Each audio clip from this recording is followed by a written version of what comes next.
Is this thing cool or what?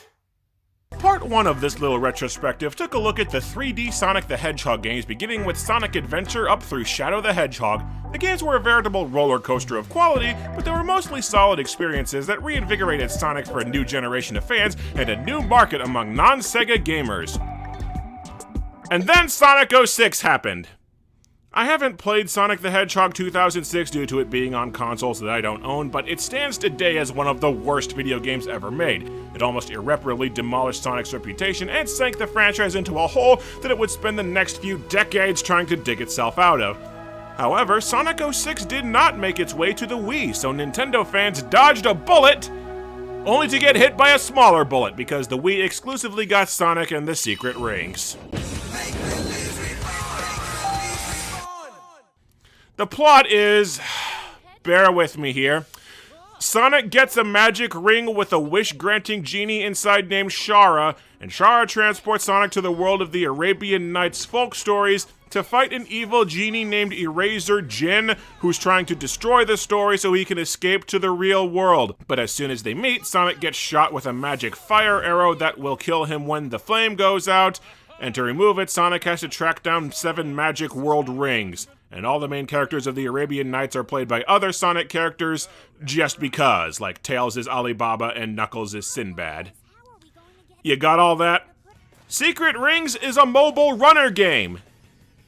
No, I'm not shitting you. They made one of those runner games that are almost literally a dime a dozen on mobile phones, only put it on the Wii and charged $50 for it. The entire game, Sonic is locked down onto a strict and very narrow hallway, and he runs forward on his own. Your input is to move him side to side and jump to dodge obstacles, plus you can homing attack enemies and you have a break to bring him to a halt. And if the whole pay money for a game you've played 100 times for free on your phone bit doesn't warn you off, the controls are hot garbage!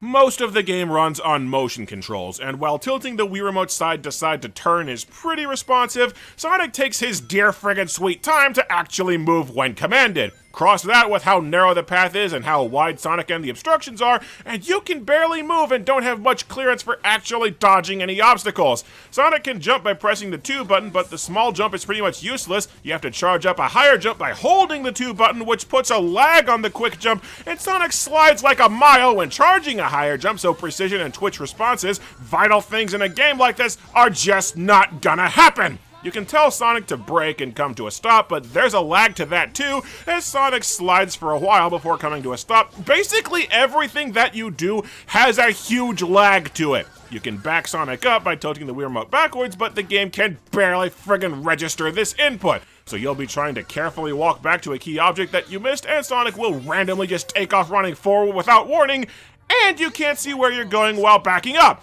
Oh, and you have a backstep move where Sonic will leap backward, but there's a split second after you land where the game tries moving you forward again, so if you try to do multiple backsteps at once, Sonic leaps forward and takes off away from your objective again! Sonic's speed is also pathetic, with it taking forever and a half for him to build up to any kind of decent velocity, but the worst has to be the homing attack. The game will bring up a little green targeting icon to let you know that an object or an enemy can be attacked, but when you jump to actually attack your target, you have to wait for the game to eventually decide to bring up a red reticle, if it ever does, or the homing attack doesn't work. And even if you do line up a homing attack, it's insanely friggin' common for the red reticle to just vanish about a split second before you launch your attack, so you just fly forward a little and do nothing.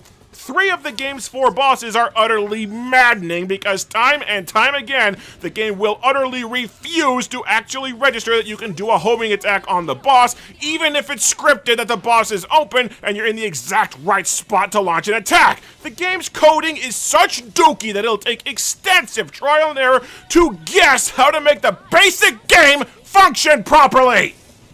And the most infuriating thing about the horrid controls is that they suck on purpose.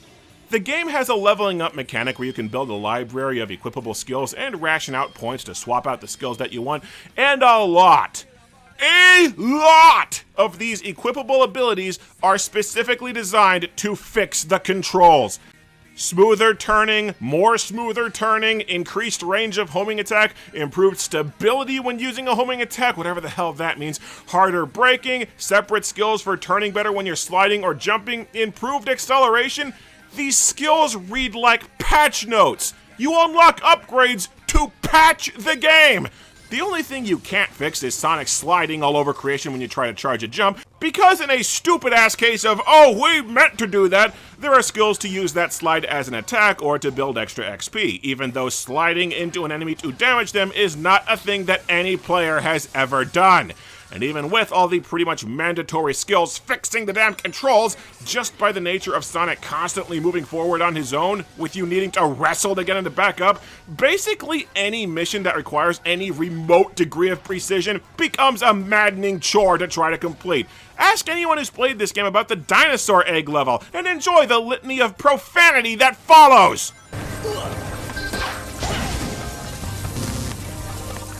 What the hell are you doing, Sonic?! Hell, the game almost seems to screw with your controls on purpose by having Sonic just take some steps back unprompted when you finish doing a break. Sonic just deciding to stop charging a jump at random if you graze an object, or I've seen the game just refuse to acknowledge the jump button at all. Or does someone want to try and tell me that the game's fine and it's just that every controller in my house is broken? Piss on my head and tell me it's raining! Hell, the game gives you unlimited lives for most of the levels and doesn't punish you for dying, which I take as a tacit admission that they knew this was garbage. Oh, you also get a soul gauge that charges when you collect little glowing spheres to use speed break, where you charge forward into the level, or time break, where the game goes into bullet time. The time break is borderline useless, and the speed break is perfectly happy to slam you into obstacles and take damage. Speed break! The actual game is broken up into missions that gradually unlock and spread over 7 worlds. Mostly each world has a really long 8 or so minute level that takes you through the whole environment, and then they recycle portions of that level for a series of short missions with special objectives. Race a wind spirit, get to the end without dying, kill a certain number of enemies. They learned their lesson from Shadow by having enemies respawn and have loads to pick from. You get the idea. The game will often give you your free pick of missions after a world's initial stage, and once you complete enough, the story will progress and unlock the next world. They try to give some of the levels some special mechanics, but with how restrictive the gameplay is, the gimmicks just tend to piss you off. A wind stage that Sonic just flat-ass can barely cross without upgrades that you don't have yet, a stampede of dinosaurs where I swear the scripting can break and just auto-kill you over and over, cannonballs that'll just make fires erupt on top of your head without warning, and the last world has giant spears just take out the floor underneath you with zero warning. And the game's music is weird. Each world has one song with one really awkward line of lyrics that repeats over and over and over. Night Palace's theme is the only one where it feels like they tried. Oh, and a lot of the levels have fire souls that unlock minigames and characters for the multiplayer party mode. The party mode that they didn't even try to hide is just crappy Mario Party with shit gameplay and only a fraction of the content. The ending is locked off until you get all the world rings, but 3 of them are just given to you in story, and the others just take like a dozen or so optional missions total and you're done. They try to get a little meta by saying the 7 world rings represent the overarching themes of the Arabian Nights, and Eraser is apparently the genie from Aladdin pissed off at life because the story just wrote him into being enslaved by humans. Think the meta-narrative of Loki, but only surface level and crammed into a 3-minute monologue. Eraser gets the world rings, but they fly into Sonic and turn him into a super form called Dark Spine Sonic because shut up. This fight is really short and easy once you figure out how the hell it works. The only way to damage the boss is to speed break into a spirit bomb, and you get like no hints to figure this out, so the boss is just immune to everything until you guess this. Sonic and Shara just happen to have Eraser's lamp for some reason, so they lock him away forever and restore the story, which... damn, that's cold! Sonic and the Secret Rings is bad. The controls are horrible and the gameplay is so limited that even when the game works right, it's barely entertaining. But at least fans could dismiss this misfire as a one-off experiment and get back to real Sonic games. If Sega hadn't gone, oh, we meant to do that, and made a sequel. Sega retroactively declared Secret Rings to be the first entry in the Sonic Storybook series, a special line of Sonic games that would see the blue blur transplanted into the worlds of classic myths and fairy tales, with the sequel Sonic and the Black Knight moving from Arabian Nights to King Arthur mythology. Black Knight was the second and final entry in the Storybook series. Bet that means this is great! The game also launched at almost the same time as Sonic Unleashed, forcing Wii owners to make a tough choice. Do you want the Sonic game where he's a sword fighter, or the Sonic game where he's a werewolf? The smart choice would have been neither, but young me chose Black Knight. In this one, a witch girl named Merlina pulls Sonic into the Arthurian legend because King Arthur has been transformed into a cruel tyrant with an army of undead knights. So Sonic gets his own magic sword called Caliburn and sets out to free the land from the Black Knight. This game follows the same general format as Secret Rings. You're locked down onto a narrow hallway and can only move a few inches left or right as you run along. But unlike Secret Rings, this one is played with a control stick. Sonic only runs forward if you tell him to. He doesn't need to charge jumps. If you tell him to jump or stop, he just does it without sliding for a mile, and backing up is mapped to the control stick too. So they fixed all the movement problems and the game controls perfectly, right? Ha! No. They fixed the movement problems to make room for new ones. Rather than dodging obstacles or platforming, the game has a huge emphasis on combat. Levels are filled with swarms of enemies, and you shake the Wii remote to swing your sword to kill them. If your attacks hit into enemy attacks, you block and counter them. You have an actual proper block that only lasts a few seconds but can be used over and over to just stop all damage. And you have a jumping slash that seems to go through tons of enemies and make it a little pointless to try anything else. The problem to all this, apart from excessive remote waggles being really annoying for controls, is that it barely feels like you have any control over what attacks Sonic launches. Does he swing horizontally or vertically? Sometimes he stops for a few seconds for a lunge attack. Sometimes a few remote swings will send him rocketing forward through tons of enemies. You only have one attack input that launches moves almost at random. Like every fight, you just wave the remote around and hope for the best. The attack controls also aren't nearly as responsive as you'd like, leaving motion QTEs in bosses almost impossible without memorizing the timing on your own. And with several enemies like the guys with big-ass polearms that always seem to hit you, or shield enemies that need to hit at exactly the right times, it often feels like the game is designed for a level of precision that's just flat-ass impossible. Explains why there are maybe 5 enemy types across the entire game. Keep the combat as simple and optional as possible, and there ain't nothing stopping you from just running past all the enemies. There are star ratings and a number of followers scoring you on levels, but beats me how the hell any of it works. Oh, and the soul gauge is back, and this time it's an auto-kill enemies until the meter runs out special move that, quite frankly, I barely used unless I was out of rings and desperate. And since all the combat has to be done in close quarters, it often feels like taking hits is unavoidable. I just don't get it. If you wanted to make a sword fighting game for the Wii with parries, counters, blocks, different attacks, and varying combat styles, why did you cross it with a shitty Sonic game that's structured to where you can barely move with insanely restrictive controls that just keep fighting to push you forward automatically, where you barely have any attack input, and where you're not punished for avoiding combat altogether? Secret Rings was a bad idea, and you used it as the foundation for another bad idea! Shadow, Knuckles, and Blaze show up as Knights Lancelot, Gawain, and Percival. You have really poorly defined and annoying boss fights with them. Block their hits and then just throw whatever attacks you can and hope for the best, basically. Yeah, Blaze is from Sonic Rush on the Nintendo DS, which I haven't played. With how many Sonic characters die their first appearance or fade into obscurity, go figure I missed the one that turned out to be important. Roar, Death Caliber! You get to the final battle with the Black Knight only an hour and a half in, and the fight sucks. You're told to whack at his balls, but that doesn't actually do anything because you're supposed to notice that whacking said balls charges your soul gauge so that you can charge at him. And then the game gives you a fake ending for beating him.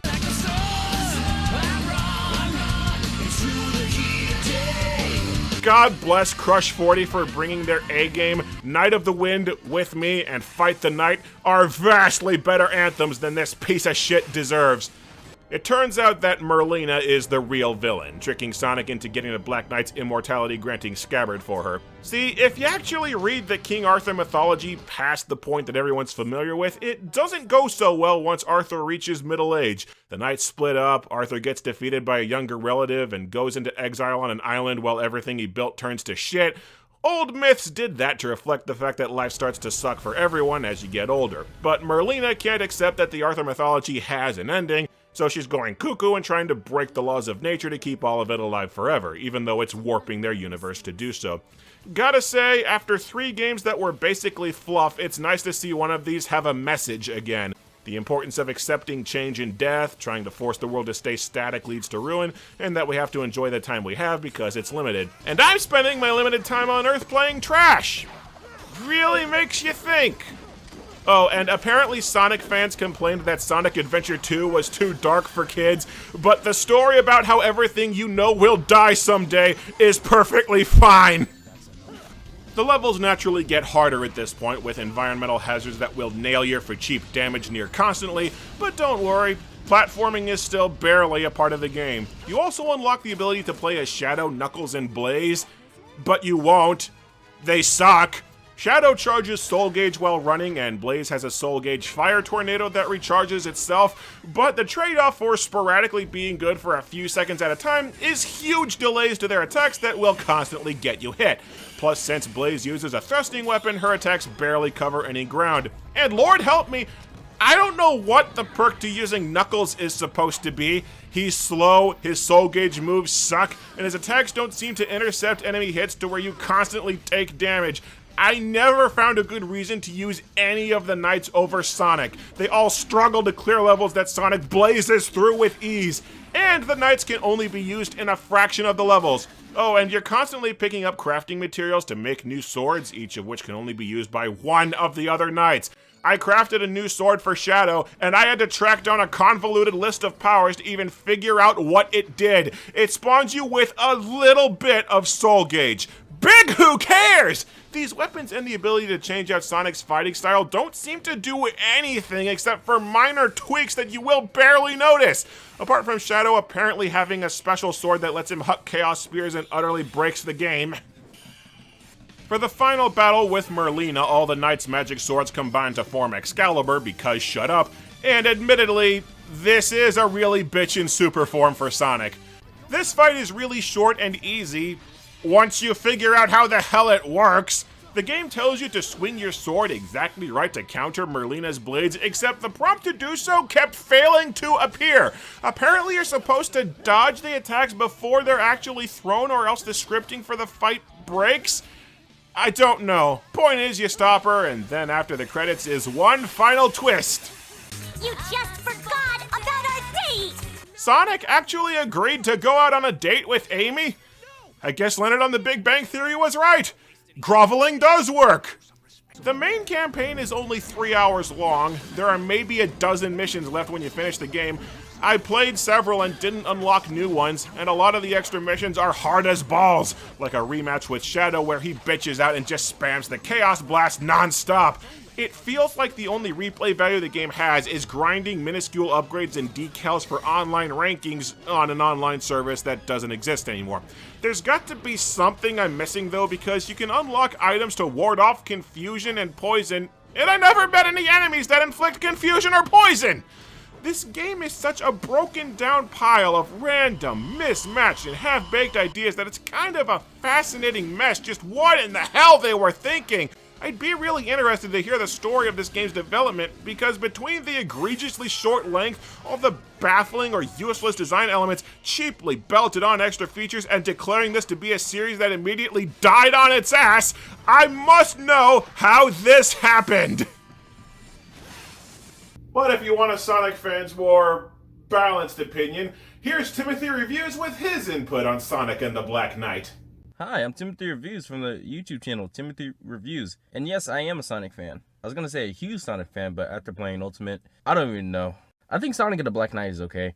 I love how much potential this game had. Jason Griffin as Sonic was at his best in this one. The soundtrack is amazing. The graphics for a Wii game hold up. And this is possibly the best Sonic story in a while. Not perfect. In fact, the tone change was a bit off. Everything else, The gameplay is mixed because I don't like how we're on rails for this one. I love the swordplay, but there's only one move that can kill enemies in one hit. But it looks cool. The soul surge is pretty cool too. You can speed through the stages and you can slow down time if an enemy moves too fast for you. A part of me thinks this game was rushed, which is definitely common for this blue bitch right here. I say that because in the second half of the game, you're able to play as Shadow, Knuckles, and Blaze, but it's only for 3 stages and that's it. You can't even play as them in later stages, so that takes away the replay value. I like the fights you have with Key and Arthur, and the final boss slaps too. Even when you fight the Knights of the Round Table, it's still pretty fun.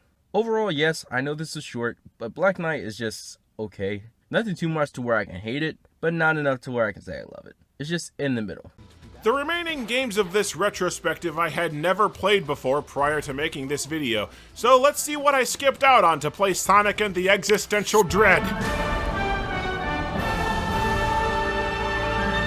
Sonic Unleashed opens with a gorgeous cutscene of Sonic wrecking the fleet from Sonic heroes in space until Eggman drains the Chaos Emeralds to fire a laser into the Earth, which awakens a giant tentacled spirit monster named Dark Gaia. No! No! Screw you guys! I already did Final Fantasy The Spirits Within! I did my time, okay? Anyway, Dark Gaia breaks the planet apart. Yeah, we'll just pretend this wouldn't immediately kill everyone on Earth. And then Sonic turns into a werewolf with stretchy arms for no reason that they ever attempt to explain. So Sonic sets out to put the planet back together, which entails finding 7 shrines to restore the Chaos Emeralds. And also he has an annoying new sidekick named Chip, who's lost his memories and is trying to figure out who he is. Oh man, what am I gonna do? What can I do? Where do I go from here? What'll I... I'm hungry. Please tell me that werewolf Sonic eats him! The big gimmick here is that the game is split into 2 kinds of levels. In daylight stages, you play as regular Sonic doing high-speed platforming, alternating between a traditional side-scrolling perspective and a third-person tunnel. I think the runner gameplay really works here. There's a much wider range of motion and control than in the storybook games, and it's staged like a high-speed race, bursting with energy. The turning controls are insanely stiff to force you to use a drift, but it feels like a deliberate test of skill rather than an accidental hazard born of bad design. The side-scrolling bits of levels aren't designed to have you do much, but they're still fun. The problem is the nighttime stages. For nighttime levels, Sonic turns into a werewolf and you have slow, tedious, bland as hell beat-em-up levels where you mash buttons to punch out waves of extremely basic enemies. And the best part is that the nighttime levels outnumber the actual good levels by literally 3 to 1. And the nighttime levels are each individually 2 to 3 times the length of daytime stages, so the ratio is way worse. Yeah, they pad out the day missions by making you play abridged portions of levels with new objectives, but these extra missions are like a minute apiece. They're brief busy work, just to preemptively shut down complaints about how most of this section will be bitching about the werehog! You're given the option of playing the game with a Wii Remote and Nunchuck or a classic or GameCube controller, and the werehog levels are completely insufferable with the Wiimote because there are so damn many frustrating motion controls thrown in friggin' constantly. Shake remotes to climb poles, spin remote to twirl on horizontal rods, constantly shake the remote to swing on vines, lunge both remotes to grab ledges and items, and you know how Black Knight had you waggle the remote to launch attacks? Well, the developers here wanted to emulate physically punching the enemies, so for basic attacks you have to constantly alternate between waggling the remote and waggling the nunchuck. It makes the game intolerable. I immediately switched to the classic controller and never looked back, and that still had problems, with the game sporadically refusing to acknowledge buttons for quick time events, and they still force you to alternate mashing 2 different buttons for basic punches. And even fixing the controls, the werehog levels never felt anything more than empty padding. The platforming is slow and rock simple, the enemies in combat are weak and completely non-threatening. It's not even hard to get solid S rankings in the levels. Just do 2 easy collectathons, one of which the game doesn't friggin' explain, with a lenient time limit. The only hard part to the werehog levels are the swinging poles and ledges to grapple between that have such a long delay to grabbing them that it feels like they barely work. You get 3 lives per level before having to start that level over, but it feels like 9 times out of 10 you die from shitty coding and game design rather than from any fault of your own, like forcing you to cross really narrow walkways and tiny floating platforms over insta-kill pits, where Sonic will just go leaping off to his death at random because some imbecile mapped right into double taps of the control stick that will constantly go off on accident! And what is with the weird jazz music that plays every time you get into a fight?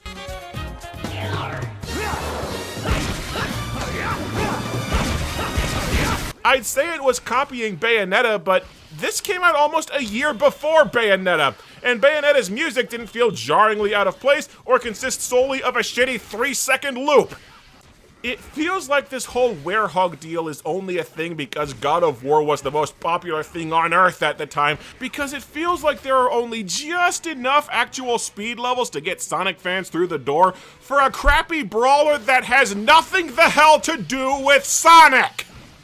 I got a flood of comments that the Wii and Xbox 360 PS3 versions of Sonic Unleashed are totally different games, but from what I've researched, it's not by much. The high-def versions are generally considered to have slightly better levels, marginally better werehog combat due to better controls, and side missions in actual hub worlds, most of which suck, but the enhancements are ruined by the game flat-ass blocking off key levels until you go back through stages to tediously hunt down medals. This one design element is so despised that debate tends to rage over which is the better version, which says to me that if the high-def versions are improved, it's not by enough to make a difference.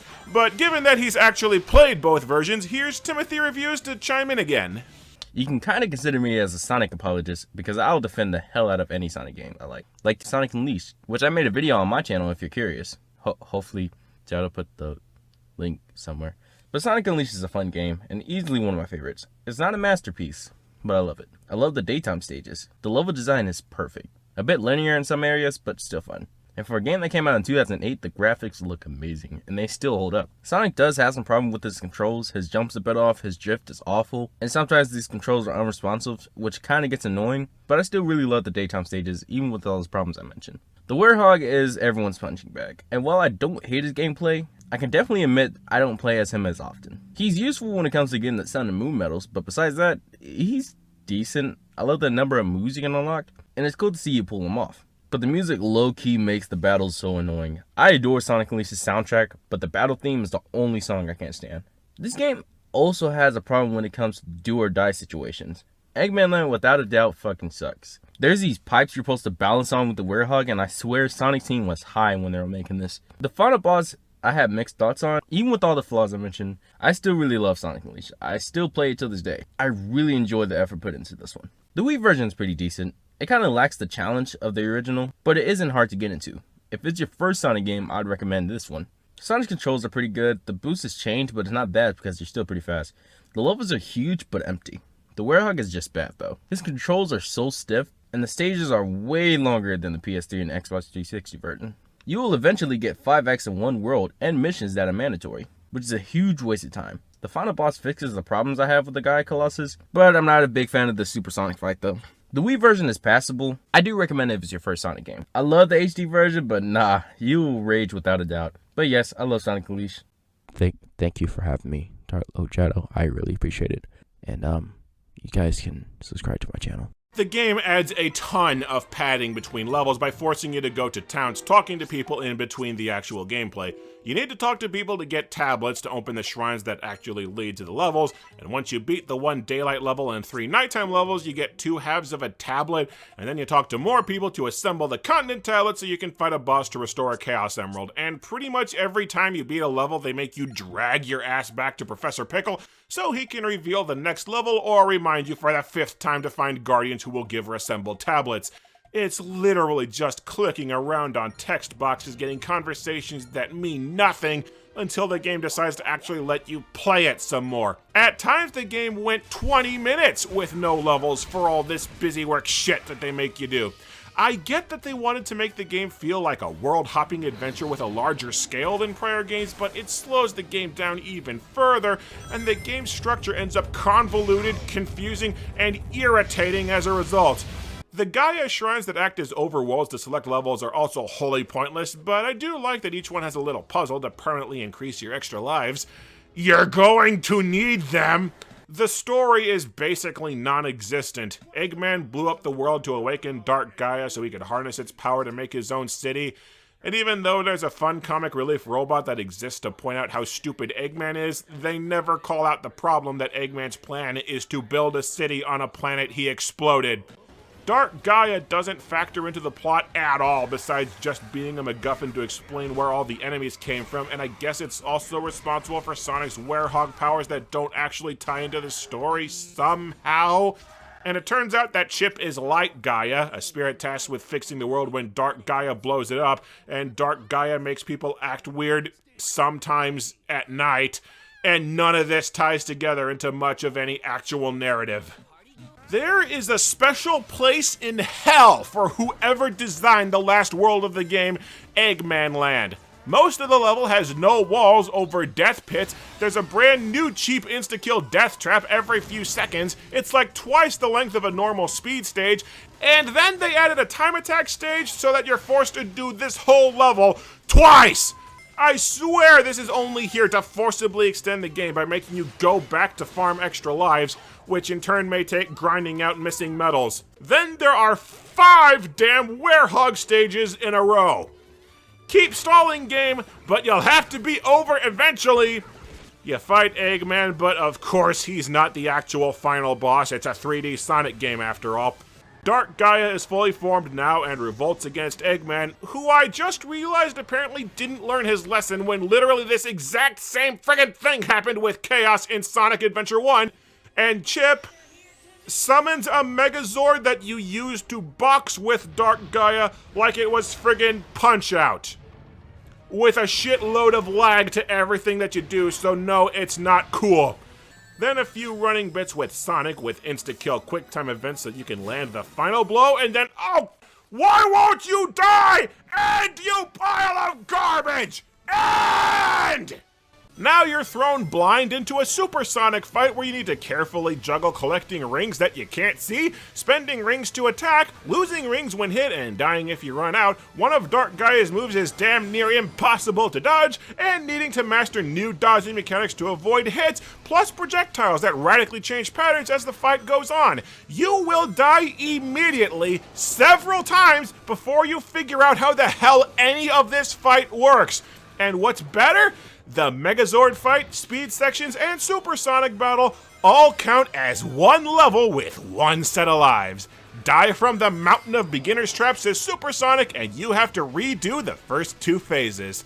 So again, grind those extra lives, or you're screwed. You kill Dark Gaia, everyone's saved, Chip becomes one with the earth, nobody cares. The end.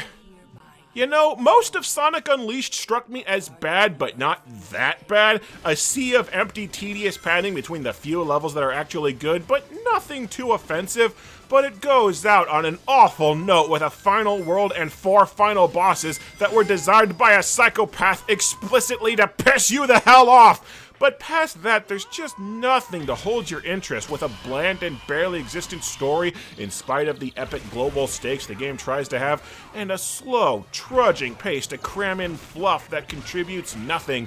The few daytime stages are fun, but such a small part of the game that they don't redeem the sea of dull, mediocre werehog stages, and Dark Gaia is the blandest, most forgettable nothing of a villain that these games have had yet. I didn't like it, and no, it doesn't sound like I would have liked the high-def version anymore, given the way it seems to trade in the Wii version's flaws for new and equally severe ones. Turns out I dodged a bullet getting Black Knight as a kid. At least it was short! So, Sonic wasn't doing too well around the year 2010. Not only had he had 5 poorly received games in a row, but the franchise had gone off its meds for so long cycling through random rapid-fire gimmicks that the series seemed like it had lost all sense of direction and identity. Controlling a team didn't work, giving him guns or swords didn't work, stories about fairy tales and time travel didn't work, and turning him into a werewolf didn't work. And the solid, successful, and beloved Sonic Adventure games were long gone by this point. So with the next entry, Sonic Colors, what did Sonic Team try next with the franchise? Give up and go back to side-scrollers! I gotta admit though, I friggin' love this game's theme song. The sky would start so bright, the colors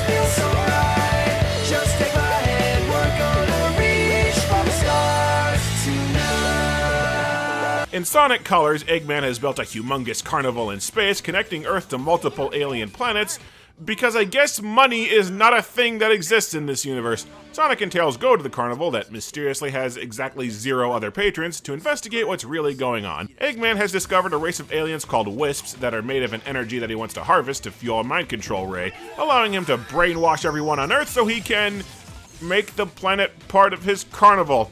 Okay, when did Eggman's obsession change from conquering the world to making a bitchin' Six Flags? Why is he obsessed with theme parks? I let the Egg Carnival and Shadow the Hedgehog slide, and I was baffled when Eggman Land was full of theme park rides in Sonic Unleashed, but here when it's the singular focus of the whole game, I just don't get it.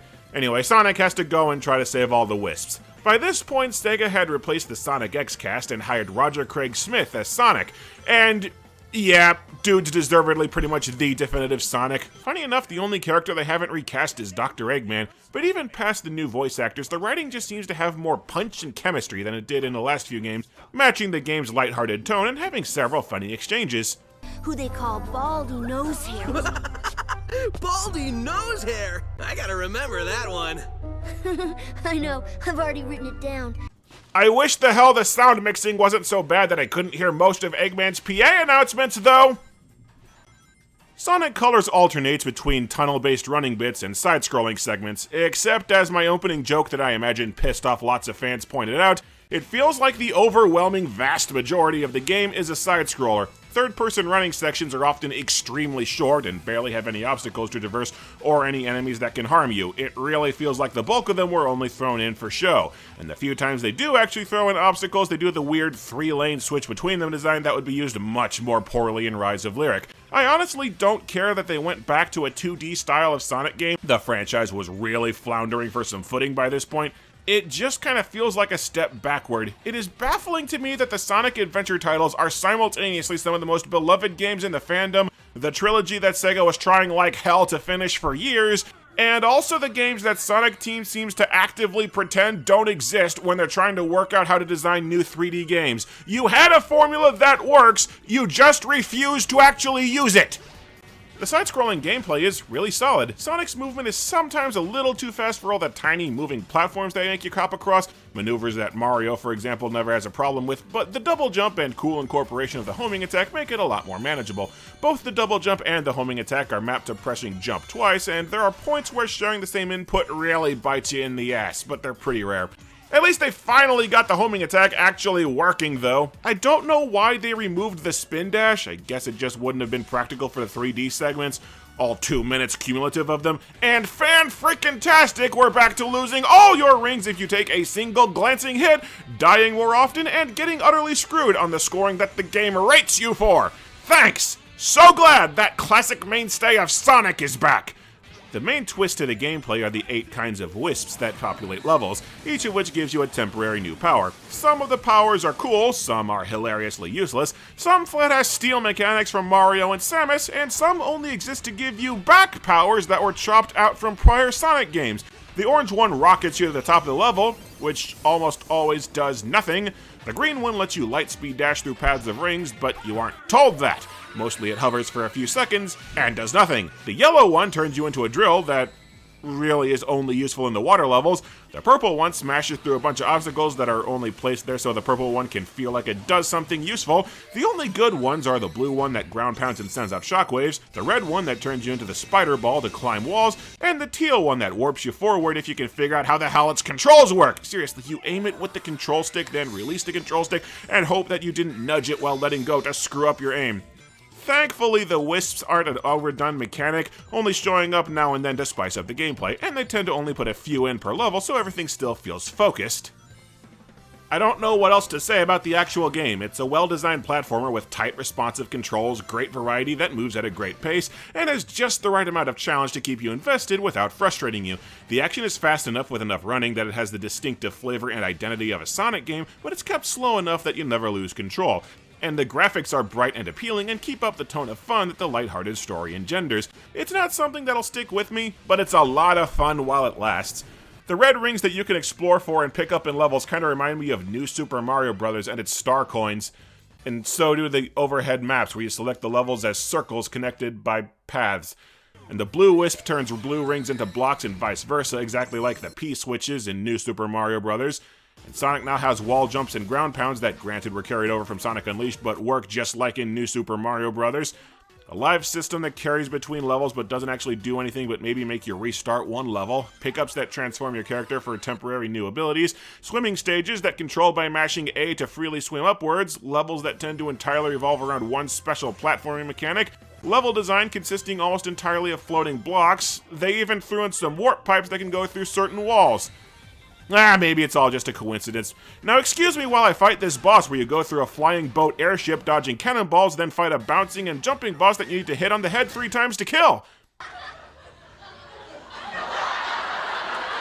Gee, I hope that feeling too much like Mario doesn't come back to bite this franchise in the ass in the near future, cause that would suck! For friggin' once in these console games, Eggman actually gets to be the final boss after a thing stuck in the side of the carnival that they showed once stops his mind control ray from working for no clear reason. And this boss really tried my patience. Lots of his attacks take a shitload of precision to dodge, and they don't give you any rings except at the very start, and some that you have to try to catch when Eggman's hit. So if you're off by just a hair 2 times, you're dead. Start over. And then, for reasons that will forever baffle me after you defeat Eggman, they throw in another running stage that lasts for all of like 20 seconds. Thanks, that was super necessary. The Wisps save Sonic, but then they must bid a tearful farewell to their brand new friends that they will totally never see again until they show up without explanation 2 games later because they were in a popular game. The base game is about 4 hours long, but there's a lot of extra content. Collecting red rings adds levels to a Sonic simulator, and collecting all the red rings unlocks Super Sonic. But thank crap it's not required for the real ending like it is in Sonic Heroes. Less enthusiastically is the Egg Shuttle, a survival mode that basically challenges you to speedrun the entire game in one sitting and with no continues. Yeah, eat shit. Sonic Colors is good. It's a well-designed platformer with a gorgeous visual style, fun characters, and a healthy but not punishing amount of difficulty. It bugs me that the franchise struggling to find its footing in 3D feels like it took the safe route and stepped back with an almost entirely 2D installment, but given the state of the franchise at the time, I can't say I blame them. But people have been asking me what I think about the remake that was released recently. So what do I think about Sonic Colors Ultimate?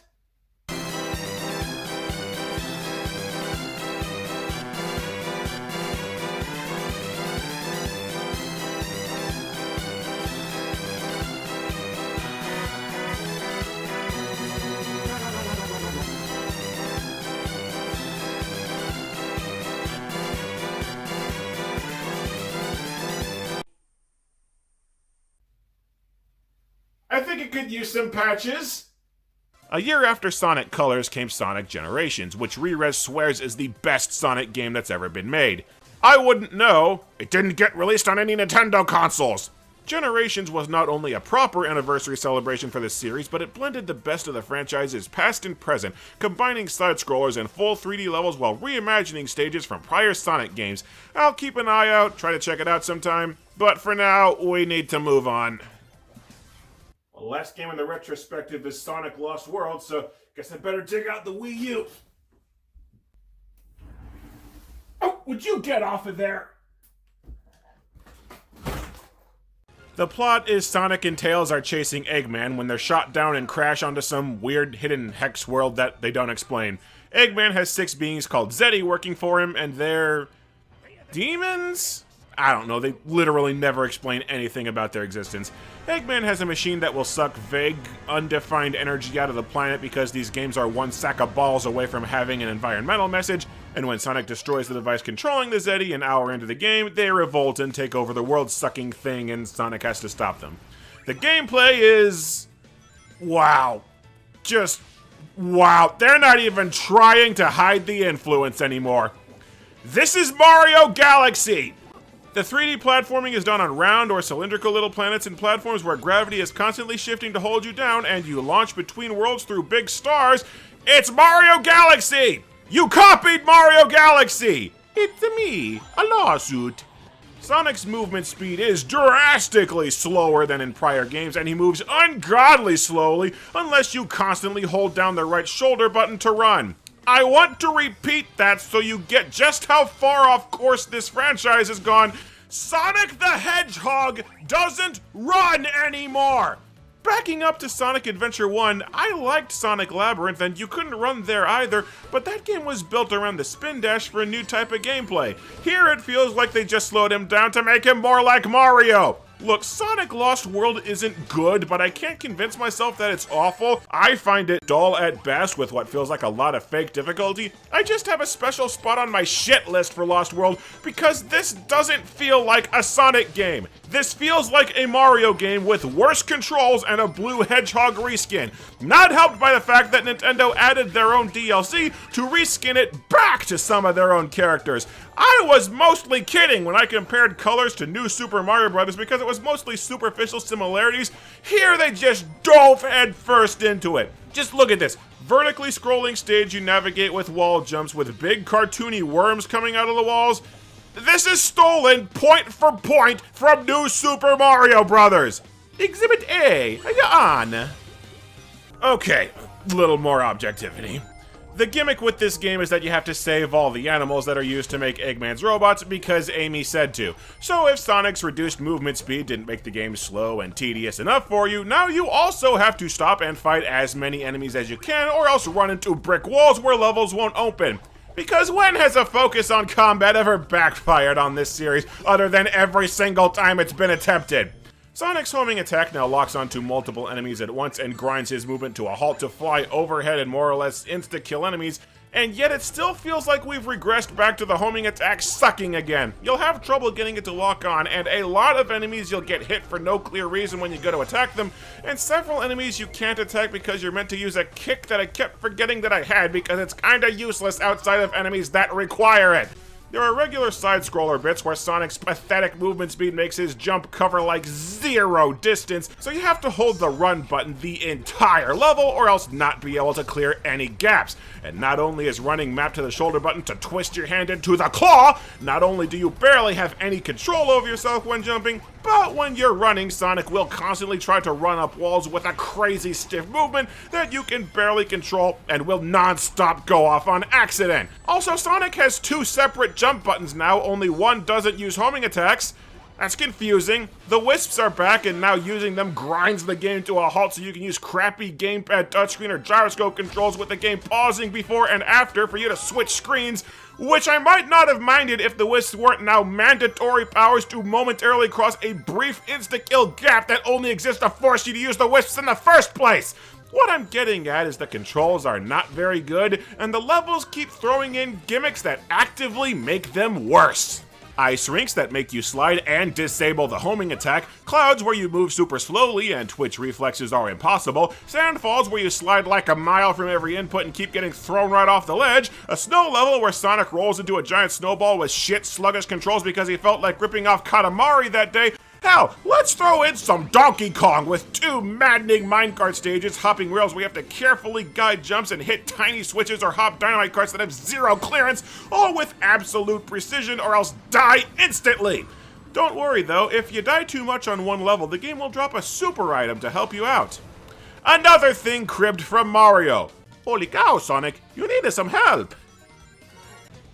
The levels cycle through a wide range of gimmicks and unique layouts to try and give the game a lot of variety. Some of the levels are fine. Cylindrical stages where you're dodging obstacles by carefully manipulating gravity are unique. Kinda simple, but unique. Act 1 of Sky Road is actually really good, structured like an actual running stage pulled from an actual Sonic game. Some of the gimmicks come right the hell out of nowhere though, like a candy level in the middle of a desert for a cheap pun, or the tropics level where you roll giant fruit into blenders built into the ground to make torrents of juice carry you between areas. And why is there an underwater minecart stage in the middle of the volcano world? But as I laid out with the controls, the more gimmicky stages that turn away from just copying Mario's homework tend to be more infuriating than creative. For example, a searchlight that insta-kills you, a level of breakaway platforms full of robot dragons with insta-kill attacks that are impossible to react to unless you just flat-ass memorize the whole stage, 2 levels where Sonic flies and you ball up to slowly descend, giving all the controls a crap load of lag and often no rings to tank any hits, and even innocuous 2D levels are made worse by cheap traps, bad controls, and frustrating enemies. Lost World is actually so disastrously unbalanced that Sega had to patch in a crap load of additional extra lives, including doubling the number of lives you start with to 10. You'll need it with death traps like a drill wisp section where you have to make an absolutely perfect jump right after a tunnel that completely rips your control away. I am really getting sick to death of these wisps, partly because it's too hard to say wisps. Even if you stop to fight the enemies, like I did, the last 3 worlds each have a massive roadblock that doesn't let you through until you replay old levels to grind animals. It's an utterly shameless, lazy hack way to forcibly extend the game without having to make any more content. I had to stop and grind a level with lots of animals for 2.5 hours grand total, only to hit another big-ass grind wall to reach a bonus level. Suck my balls! In another mechanic stolen from Mario, you can gain and store up to 5 items to use mid-level to give yourself a boost, and you get these items by completing little challenges for Omochao. It leaks a little bit of grind, but it's still a neat system, until 2 of my 3 objectives got clogged with shit that's near impossible to complete, rendering the whole system a waste. I actually do like the game's story. Eggman is forced to team up with Sonic and Tails, and they do some interesting things with the characters. Sonic's recklessness royally screws the group. Tails is a petty dickhead over Sonic having a new Brainiac friend. Eggman seems to treat Sonic and Tails with respect, like he has a weird kinship with them, and they have some funny exchanges. The problem is none of these character bits go anywhere because we're still doing the colors thing where there's barely a plot, and what little we have is meant to be breezy fluff. The Deadly Six are pathetic villains. Each has exactly one stereotype for a personality: the fat one, the emo one, the old one, the vain girl. Most of them don't even get names in-game, they don't even take each other seriously, and they're utter jokes to fight, with several confrontations boiling down to a few unobstructed homing attacks, and that's it. The tone gets more serious in the last world, but this story really needed some actual edge to work.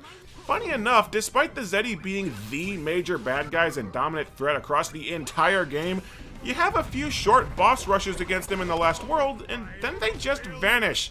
They disappear completely out of the story with no resolution whatsoever, so that Eggman can take over for a really pitiful final boss. Although, one of them I'm pretty sure died since I dumped him into lava. In fairness, he was suicidal anyway. And why does the game just dump all its main villains without a trace at the very last second? I'll find another conch, and the Zeti will be mine once again! Only next time, I'll make them stronger. Oh god. They actually thought the Zeti were going to be big new breakout recurring characters. Ouch. I really did not like Sonic Lost World. The level gimmicks have a lot more misses than hits and feel like they were kind of randomly spewing things at the wall. The controls have a lot of issues that add up to big problems. The grind roadblocks are inexcusable, and a lot of the game design feels needlessly cheap to where I was pissed off for a lot of my time with it. The villains are a bad joke outside of a few decent puzzle-like setups to some of the boss battles, and as much as I rag on the game for copying Mario Galaxy, those bits are often the closest the game gets to being fun. And of course, we all know what happened next. Look, ramps. We can use these as ramps. Sega's next desperate bid to reinvigorate Sonic was to have 2 series of games going at once, hiring a Western developer to make Western-focused Sonic games, while Sonic Team continued shitting their pants, making traditional Sonic games. This plan was so disastrously coordinated that it looked like Sega was trying to scrap the whole franchise and start over, by the way. What resulted was Sonic Boom Rise of Lyric, a painfully boring and slow beat-em-up game where nothing ever friggin' happened, and you could win fights without actually pushing any buttons. Sega meddled Rise of Lyric into oblivion because they didn't like that the new kind of Sonic game was a new kind of Sonic game. Sonic Team's next actual output was Sonic Forces, which I own but have not played. This video's long enough, but I hear that it didn't fare much better, and besides, you get the point by now, don't you? When I did a retrospective of the Star Fox franchise, we saw a series that has a definitive identity, that certainly likes to experiment with its formula, but is held back by bafflingly stupid creative mandates. But at the end of 9 mainline Sonic games, I don't know where to start. 2 entries that seemed successful and well-liked, a 3rd entry that shook up the formula and just shipped a little underbaked, then just went completely off the rails, chasing batshit ideas until even the people making the Sonic games barely seem to know what a Sonic game is anymore. I mean, how freaking sad is it for a franchise to go this badly for this long?